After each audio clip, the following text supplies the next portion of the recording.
దేవునికి స్తోత్రం.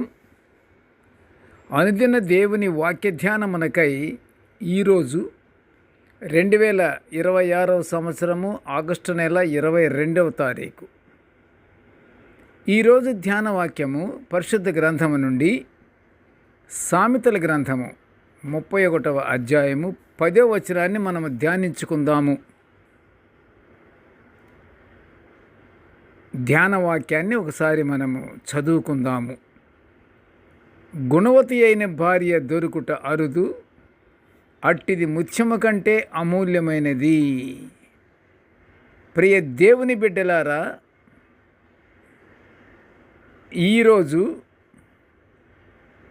వాక్య ధ్యానమునకై సిద్ధపడి ఉన్న మీ అందరికీ క్రీస్తు ప్రభువు వారి ప్రశస్త నామములో దీవెనలు శుభములు కలుగునుగాక. ఈరోజు ధ్యాన వాక్యము అమూల్యమైన ముత్యము వంటి భార్య గురించి మనము ధ్యానించుకుంటున్నాము.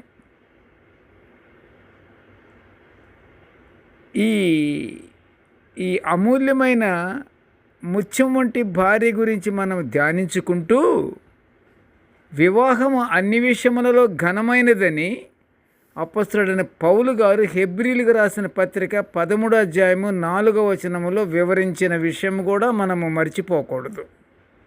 వివాహం అంటే ఎంత గొప్పదో పౌలు గారు హెబ్రీయులకు రాసిన పత్రికలో వివరించారు. ప్రియ దేవుని బిడ్డలారా, అది ఘనమైనదట. వివాహము అన్ని విషయములలో ఘనమైనది అంటున్నాడు. ఈ వివాహ వ్యవస్థ దేవుని అద్భుత సంకల్పం. ప్రియ దేవుని బిడ్డలారా, భార్యాభర్తల మధ్య ఉండవలసినది ప్రేమ. ప్రేమ సమస్త దోషములను కప్పుతుంది అంటున్నాడు పరిశుద్ధ గ్రంథము నుండి ప్రవక్తలు. ఒకరి బలహీనతలు ఒకరు భరించటానికి, సరిచేసుకోవడానికి దంపతుల మధ్య ప్రేమ స్థిరముగా ఉండాలి. అందుకని ప్రియ దేవుని బిడ్డలారా, ఈ వివాహ బంధం అంతం వరకు కృపాక్షేమములతో నిండి ఉంటుంది. ఈ వివాహ బంధం జీవితాంతం కలిసి ఉండే అద్భుత దేవుని సంకల్పం. ప్రియ దేవుని బిడ్డలారా, వివాహమైన భార్య భర్తలు ఏక శరీరులవుతారు.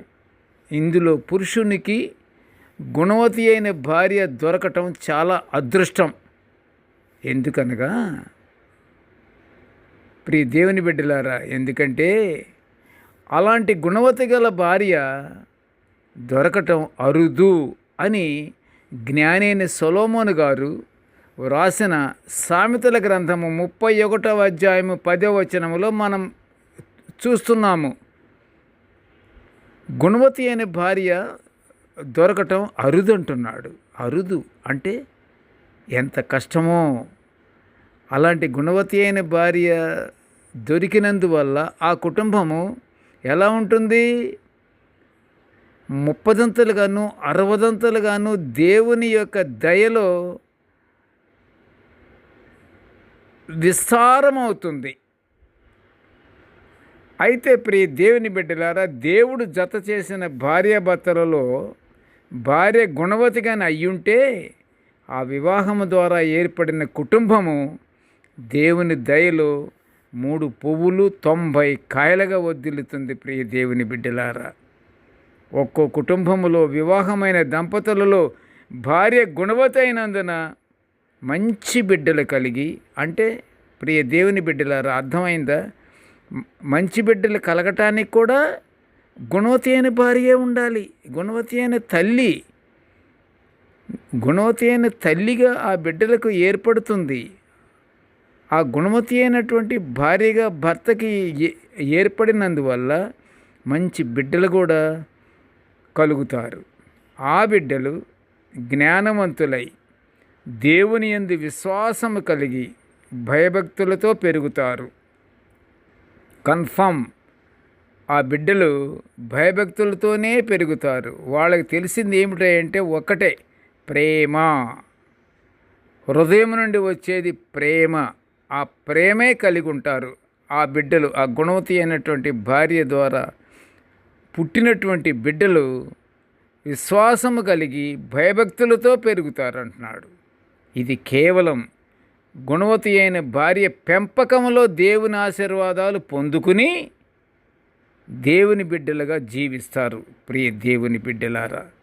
అంతేకాదు అట్టి వివాహ బంధము దయను సత్యమును విడిచిపెట్టని నిష్కళంకమైన మరియు ప్రేమ కలిగిన బంధమైనందున దేవుని దయలో అనేక సంవత్సరములు మంచి బిడ్డలతో బిడ్డలను కూడా చూడగల ధన్యత దేవుడు ఈ గుణవతి అయిన భార్య భర్తలకు అనుగ్రహించిన వాగ్దానం నెరవేరుతుంది ప్రియ దేవుని బిడ్డలారా. ఎలాగంటే దేవుడు జకర్యా ప్రవక్తతో పలికించినటువంటి మాట జకర్యా గ్రంథము 4వ అధ్యాయం 14లో ఏమంటున్నాడు? వీరిద్దరూ అభిషేకము పొందిన వారుగా గుర్తించబడిన దంపతులు. జకర్యా గ్రంథంలో రాసినటువంటి మాటలు ప్రియ దేవుని బిడ్డలారా, వీరు అభిషేకము పొందినటువంటి దంపతులు. అందుకనే ఆ అభిషేకము పొందిన దంపతులు కనుకనే వారికి దేవుడు అనుగ్రహించిన బిడ్డలు కూడా ఎలాంటి బిడ్డలు? నీతి న్యాయముతో ప్రేమ కలిగినటువంటి బిడ్డలుగా ఎదుగుతారు దేవుని దయలో.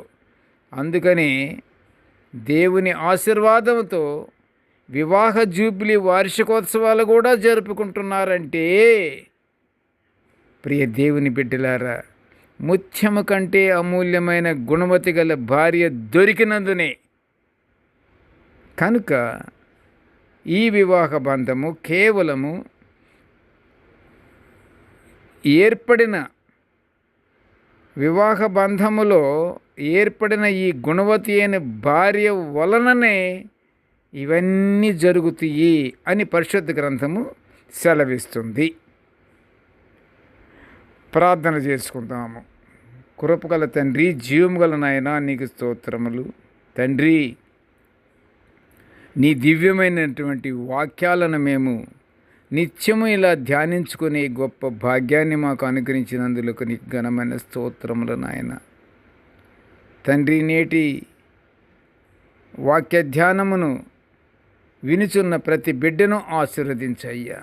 ఎదిగో తండ్రి, గుణవతి అయినటువంటి భార్య దొరికినటువంటి ఆ బంధము నిత్యము తండ్రి నీ దయలో 30దంతలుగాను 60దంతలుగాను 100ంతలుగాను ఫలించి అభివృద్ధి పొందుందన్నటువంటి మాటను తండ్రి మేము తలుచుకుంటూ నీవిచ్చినటువంటి గొప్ప బహుమానముతో దేవా నీకు స్తోత్రములు మేము చెల్లించుకుంటున్నాము కనుక మా స్తోత్రాలు మా స్తుతులు అంగీకరించు నాయన. ప్రతి ఒక్కరిని దీవించి ఆశీర్వదించమని, ప్రతి కుటుంబాన్ని దేవ ఆశీర్వదించమని, ప్రతి కుటుంబంలో ఏవైతే నాయన జరగవలసినటువంటి దేవ మంచి కార్యములు నీ యొక్క కృపలో దేవ జరుగుటకు వర్ధిల్లుటకు నీ దీవెనలు కృమ్మరించమని ఈ మనవులన్నీ యేసయ్య పుణ్యనామమున వినయముగా వేడుకొనుచుంటున్నాము తండ్రి. ఆమెన్. దేవుడు మనలందరినీ బహుగా దీవించుగాక. Amen, amen, amen.